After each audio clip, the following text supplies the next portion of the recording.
My son is almost 5 years old, and for the past couple of months I've been trying to find a motorcycle for him. Well, a few days ago, the right deal came along, and we picked up this 2002 Yamaha PW50. I paid $175 for it, and like most things I bring home, it needs some attention. But that's okay. One of my core beliefs in life is that without a healthy amount of struggle, you can't really appreciate things. So my plans for this machine are to spend some time with my boy, bringing it back to its former glory, and in the end he'll have a really nice motorcycle, and maybe even pick up a few life lessons along the way. The first thing I want to do here is identify everything that's wrong with the bike and figure out what I should tackle first.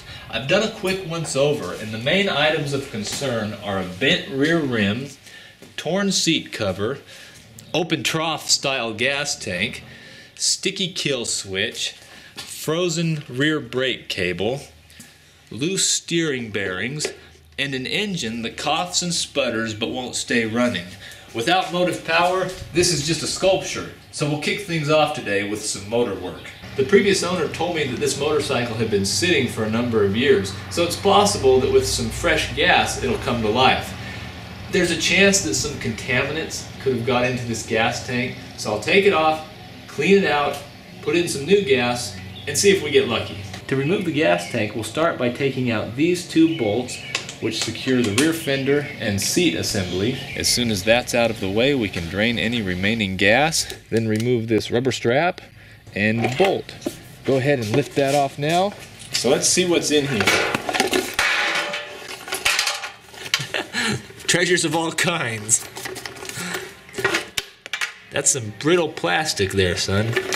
So we'll rinse this out with some gas and put it on just for testing purposes. I'll get some fresh gas in here now. Should I get you a funnel? Shaky hands. After I've got just enough gas in here to see if it runs, I'll open up the valve for the float bowl and drain this thing out until I see what I think is fresh gas coming out. That still looks pretty oily. Okay, something changed. I think we're good. I'll tighten this back up now.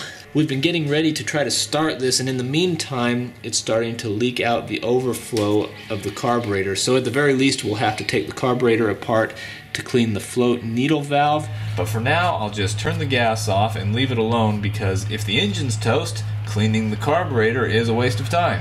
The last thing I want to do before trying to fire this thing up is drain and refill the transmission oil. Capacity is 300 cc's. There's no way to check the level on a PW50, so I need to make sure to put in the proper amount. I don't have my graduated cylinder handy, or my dropout for that matter, so I have my scale here, and I found out that 300 cc's of motor oil weighs about 9 ounces. So I'll put my jug on here, zero it out, then fill my transmission case little by little until my scale reads -9 ounces. Oops. We've got some oil in there now. I should have just measured out 300 cc's rather than the pour and weigh method. I ended up overshooting it a little bit and had to drain some out. But we're good now. Time to see if it'll run. I have the choke on. This kill switch is in the start position, which will allow the engine to start and run, but not rev over a certain RPM. Makes it a little bit safer for the little ones. So here we go. I'll turn the gas on and give it a few swift kicks. First try.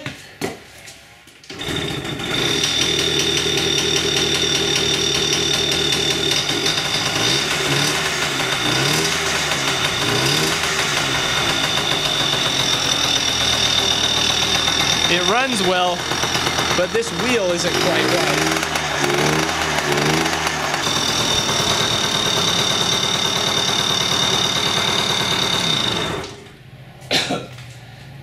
It's running a little bit rich. That's probably because the needle valve is stuck open and the float level is high, but that engine sounds pretty good. The rear wheel definitely has an irregular orbit, but I think that's repairable. The main takeaway here is we've got a running motorcycle. So the worst problem now, in my mind, is the loose steering. And that's what I want to work on next. To access this lower bearing and see about tightening it up, we need to remove the handlebars and this upper plate. The last step is to remove this upper nut and pull out the front end. I've got this all taken apart. The bearings and races look pretty good, but the cause for all the sloppiness down here is a mushroomed out steering head. Whoever owned this thing before me must have been going off some sweet jumps. Down here, we're about 25 thousandths fatter than up here, which means this race, which should be a tight pressed in fit down here, is loose and easily moves around. I could buy a new bearing race, but I don't think that would do me any good because the steering head itself is the problem. I've heard about people trying to wrap thin metal around these things and wedging it back in there. It may come to that here, but what I will try to do first is take my pinchy vice grips and work my way around this steering head, trying to pinch it back just a little bit. You know, one tool of destruction deserves another, and another. Got any dents you need taken out there? This is about as close to machine work as I get. Okay, that's puckered up quite a bit more than what it was before. I'm not going to say it's round, but hopefully when I drive this thing in here, it'll seek its own level.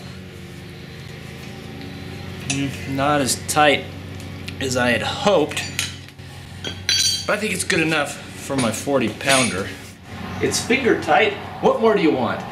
I'll clean up and re-grease these bearings, and then put this all back together. Alright, that front end's put back together, and now the lower race is nice and tight. I'm curious how it'll hold up over time though. The next thing I want to work on is straightening up that back wheel, but it's dinner time now. We'll start in on it next time. Thanks for watching.